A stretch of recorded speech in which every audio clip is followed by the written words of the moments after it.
What's going on, guys? This is Barrington Bowen back at you guys again with another review for episode 2 of Bel-Air. Quick recap about how I go about these reviews. I look at the show's story, plot, the anso, and then I give some of my thoughts or conclusions about what's going on in the show. So, what is story? Every protagonist has a particular set of beliefs or a set misbelief that keeps them stagnant from achieving the desired outcome that they're after. The desired outcome can be anything, and the misbelief really can be anything. And this misbelief is what prevents them from being able to achieve this desired outcome.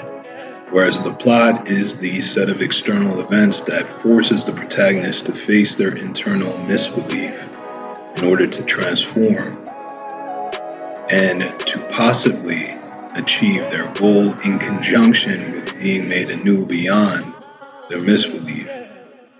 In Bel-Air, Will's goal is to become basically a basketball star. His misbelief is that it had to be done in Philly. The external events, in summary, is that he got into a fight with an emotional gangster in episode 1, and it lands him in Bel-Air where he's forced to acclimate to a new and different environment than that of Philly. So what happens in episode 2? To summarize it in 5 points or so, after the events of episode 1 and Will slides Carlton, we see the aftermath of their fight where Aunt Viv and Uncle Phil basically ground the two.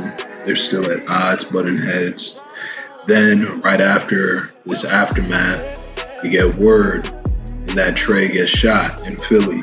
Will, from that point, he starts to have flashbacks of when he was arrested. The next day, he gets to school. He gets clowned on about Carlton at an assembly after running from a security guard of some sort, getting a flashback, again, of the events of when he got arrested. Later on, Connor, as an official member of them people, collabs with them people to set a restraining order out on Will. So now he can't be within a certain set number of feet from this hole.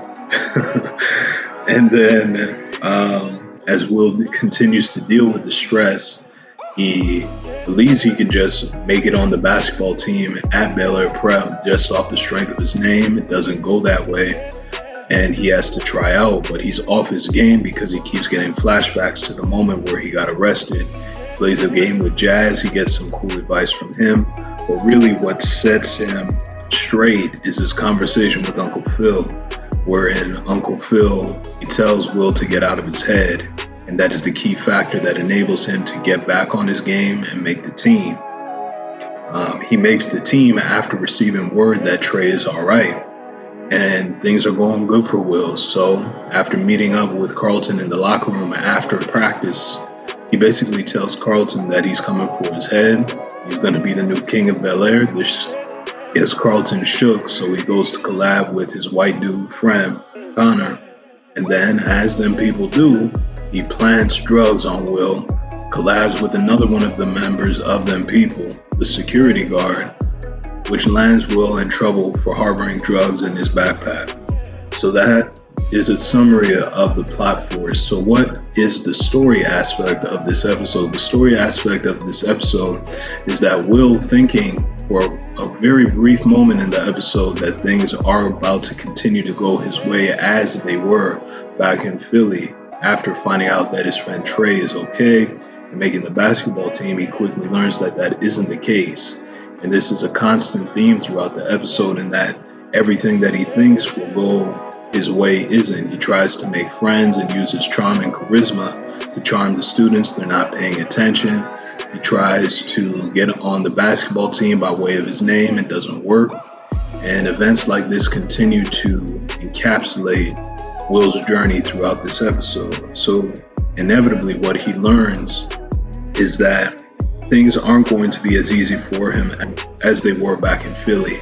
So the story in various written forms, the way that you identify it is a series of small enlightenments. Every scene, every chapter, etc., leads the protagonist to grow in some particular way.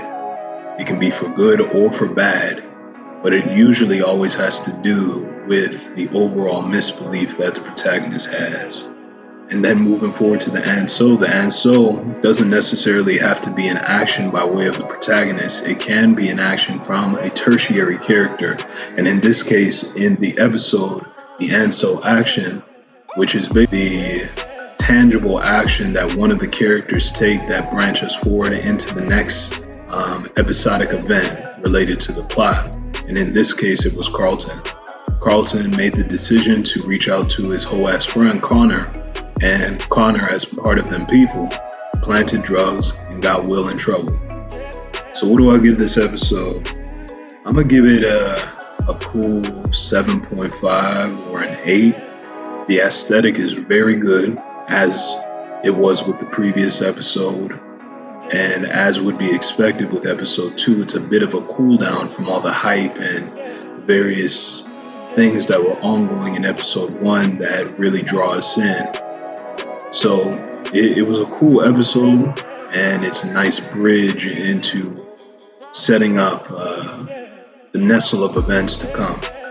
And some of my thoughts related to some of the other subplots and other things that happen is we see Uncle Phil, who is on Big Boy's show, and he's having trouble connecting with the black community. And I can see it from two sides in that, yeah, sometimes the members in our community who amass great wealth, they don't speak for us, especially the politicians. In fact, 99% of the time that is the case for politicians. So he's being asked by these people who call in about his money, his bread, which makes sense. But then there's also a flip side to that, and that niggas sometimes just don't like to see other black people successful. When they see black people with a bag, it automatically paints a target on their heads in our community, in some people's minds, and that for some reason there's this prevailing thought process that thought leaders and people who are trying to do things for our community have to be travailing through life as poor, dusty, and broken in some way.